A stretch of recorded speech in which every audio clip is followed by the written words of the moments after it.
What's up? Alexy1 here playing EarthwormJim, a fellow Dutchman. But I don't know which Dutchman though. We get the Scotch 4 nights. And this is actually a very well-known opening, of course. Yeah, it's all pretty well known. D5 here. And if he takes, I'm gonna castle. Hope he takes again. But he doesn't. That would have been interesting. This h3 actually is somewhat modern. And I think I have to go rook e8 there. But I'm not 100% sure, to be honest. But I don't know. Just making some moves here. I think h6 is a move now. Seeing as he can't really take anything. But we could also just go bishop e7, which is always fine.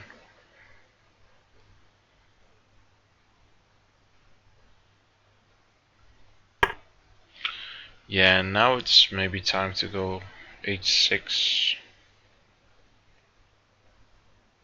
Yeah.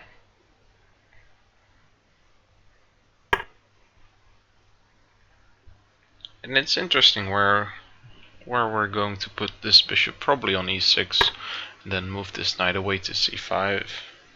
But he's going to put his knight on either d4 or f4, probably. And yeah, let's be consistent, yeah. So he's probably going to go bishop g3. No, he's not. So I can also go queen f6 here, actually. Well, now I can go knight e5 though. Taking this bishop is a plus, since all the endings are good for us. But yeah, this move is pretty nice actually. If he has to go rook b1, then we're doing mighty fine. So, and otherwise I'm going to take that pawn. Yeah, this move is also pretty annoying. Rook e3, I guess. But then c2 is hanging. So yeah. But I am attacking this rook and also this knight. Yeah, I think rook e3 is the only move, yeah. So then we can just take on c2. Oh yeah, okay. He could also attack my queen. However, this move is pretty annoying. Didn't see that he could attack my queen though. But luckily for us, we're going to take on c2 with the knight, the bishop, I mean, and just double attacking. Okay, that doesn't really do anything. A threatening mate, but we can just defend and, well, this resulting ending is just super good for us. Just keep this knight out and just attack his weak pawns, and yeah, there's our little fork on d4. So we're going to cancel that out. Just keep improving our position, slowly but steadily.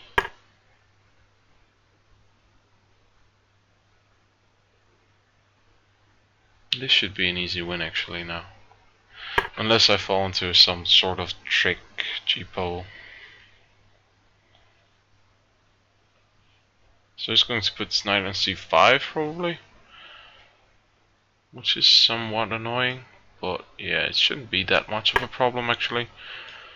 I'm just going to put this rook on b6 and just defend everything. It's maybe better to keep this rook on the e file.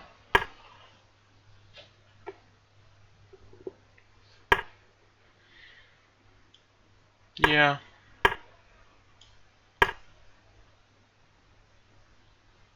We're still doing okay here. Let's just give him a little check there.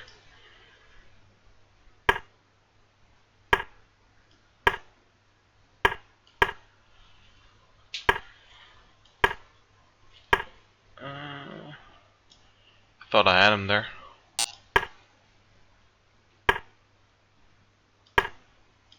He's actually being quite annoying.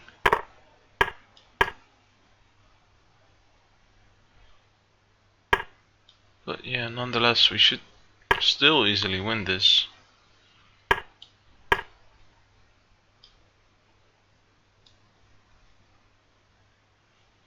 Knight a4, king b5, knight c3. Where's my king going? I've not yet decided. Okay. He just gives a check and wins a pawn back, but yeah. Oh, that's a horrible move. That's the problem of dealing with these knights. But let's try and get the flag here though. I've been getting some crap about flagging in general. It is quite interesting, the morality of it. But yeah, I won't delve into it with like 9 seconds on the clock. But well, you might even make it. Well, that's a nice. I saw that one coming, but so that's what I usually aim for in such a position. This guy was fast as well. So we blew the win, but yeah, lucky to get the draw after all. Let's have a look. Yeah, the Scotch for knights actually, so he can take here, but that's not.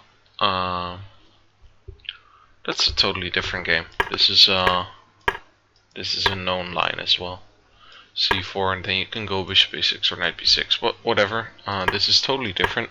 Knight c3, and I think this was played by Kramnik in like London 2013 or 14. I don't know. This h3 idea. But we'll get to that later. This d5 is all pretty natural. We can take here, and if you the normal line is taking back here,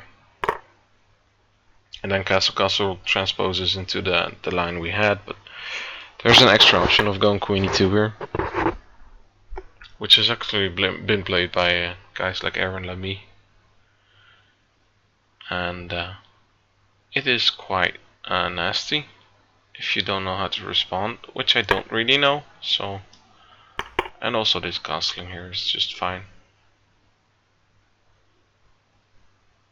Why there's the option of taking on c6 here, but yeah, then you can go bishop g4, and after well, we've sacrificed 2 pawns here, but we're actually doing quite alright.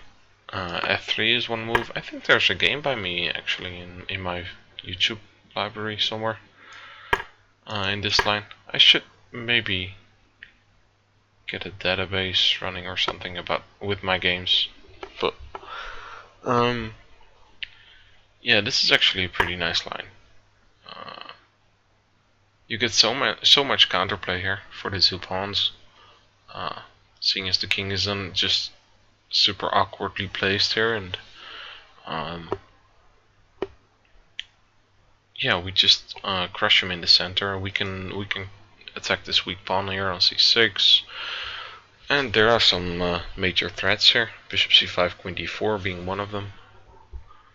So yeah, white needs to watch out here.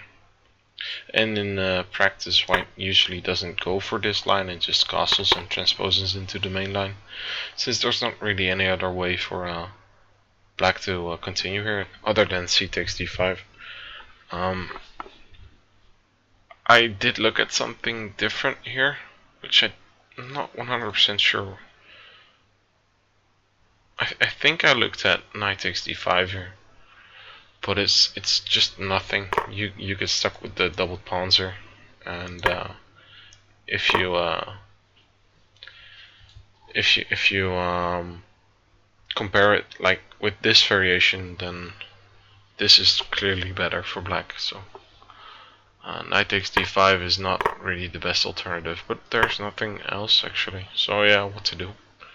You could also take on c3, but that's just positionally just horrible, because Although white pawns are messed up, these bishops, well, definitely this black square, dark square bishop would become a beast. So we really don't want this as well.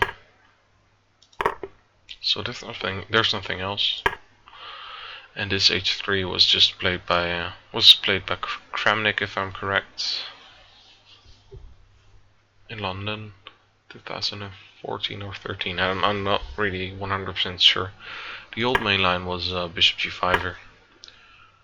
So when I was younger, like when I was 13 or something, I did play d4 here once in a normal game, and that's bad. That's really bad. Wait, pause. Yeah. So why is this bad? If you can spot it, I'll be proud.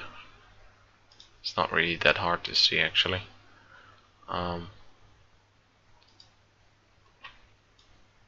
Knight b5 here, and well, this pawn is just going to hang. Since, for instance, if h6, which is a normal move, you can take here, and then just take there, or even take here. But this is the main trick. This one will always hang. Oh.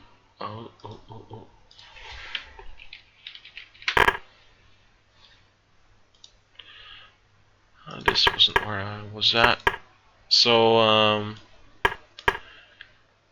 yeah, knight b5 is the main idea. I played bishop b7 in that game, if I'm correct, but he could just take on d4 then.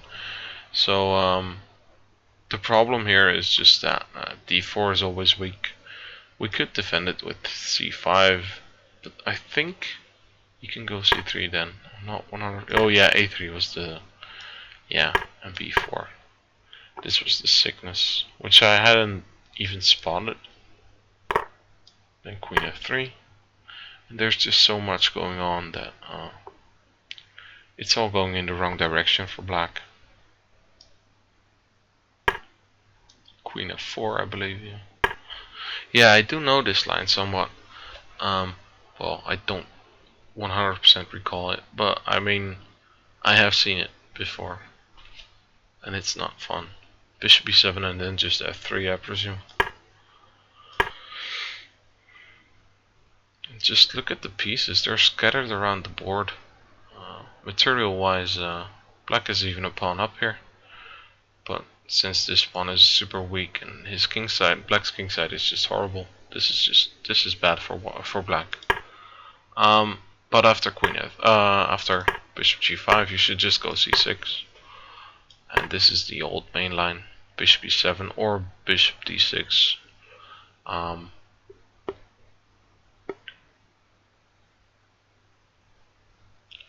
Yeah, you could also go. So there's a choice here between bishop e7 or bishop d6. You could also go rook b8, but it's more flexible to postpone that. I used to go bishop e7, but bishop d6 seems to be somewhat better actually. This is a normal continuation here, and now you can't really go h6 because of taking queen e3. This is pretty nasty. So instead, well, I transpose back again. So instead you should just go rook e8 and you're just fine. And then you can go h6 and you're doing more than okay. But now he played h3, and I think you should go rook e8 here, but I'm not 100% sure. After queen f3 though, I don't understand why h3 was needed then, if queen f3 is the main point. Because then you can just start with queen f3, since I'm always going to go for rook e8 actually. So yeah, I don't know about this move. I don't know why this h3 was necessary. I mean, you shouldn't be afraid of a move like bishop g4. Like here, for instance, the bishop is just awkward on g4, since the queen is actually better on g3, as it can just attack on g7 indirectly. So yeah, bishop g4 isn't really a threat. So if you played h3 just to keep bishop g4 out, I don't agree with that. But I don't know. This might be theory for all I know. But then I don't agree with theory, I guess. I don't know. c6 is definitely a natural move. And now I went for bishop e7. Like I said, I used to go for this. In normal games I nowadays go for bishop d6, but I'm just more comfortable with bishop e7. I used to get a lot of endings like this. And yeah, in normal games these are easy to grind out, but in blitz games I find these endings boring. Black does have the bishop pair, but the doubled pawns compensate for white, and there's a nice square in d4 or even c5 for the knight. And white is doing alright here, but that's the problem with this opening. White is doing alright a lot of the time. It's just not that ambitious of an opening. I have played it a few times with white myself, but that was when I was going for a draw against a better player. But yeah, him giving me the bishop is actually pretty good for us, but it is a logical plan. I think the bishop should go to g3 actually here instead of take, just to keep this knight out. But I could go to c5 then, so maybe, I don't know. The engine likes bishop takes c7, so who am I to say something different? This rook takes is probably a bit too ambitious, since it's not. How is this rook joining the battle? I don't know. It's just a target for me now, and rook b1 is definitely wrong. He should sacrifice the pawn actually, the engine says. I don't know. Rook ed1. If I take, then the knight can jump to d4. Just annoy me a bit. Bishop d7 is probably wrong due to queen d6, I guess.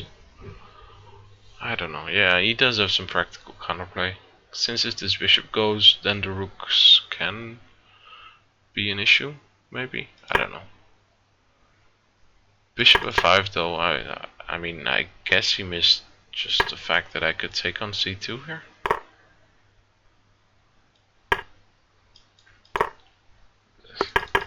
Or that he couldn't go to d2, I don't know. If c3 I can just move my queen and just somewhere. And these rooks are horrible. So yeah, I went for rook. Oh, he could also go rook d4, yeah. That's actually pretty annoying. Because if I go queen c5 just hoping for a rook takes e2 at the end, like for instance queen f3, rook takes e2 wins. But he could just go rook d2 and just defend. So rook d4, what can I do against that?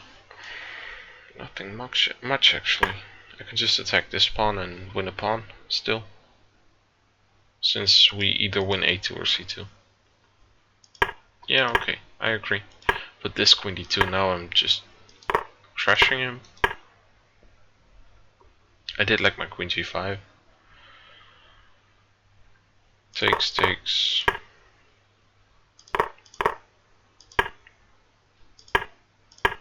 This g6 is also a nice move, just keeping the knight out. That's the problem in time scramble phases against the knight. Yeah, I like a move like this, but how does this? Ah, that's the point. So the knight is pinned now, and if rook c2, then probably d4. And just d3 next. That's pretty nice. That's actually very nice. It's a very nice tactic.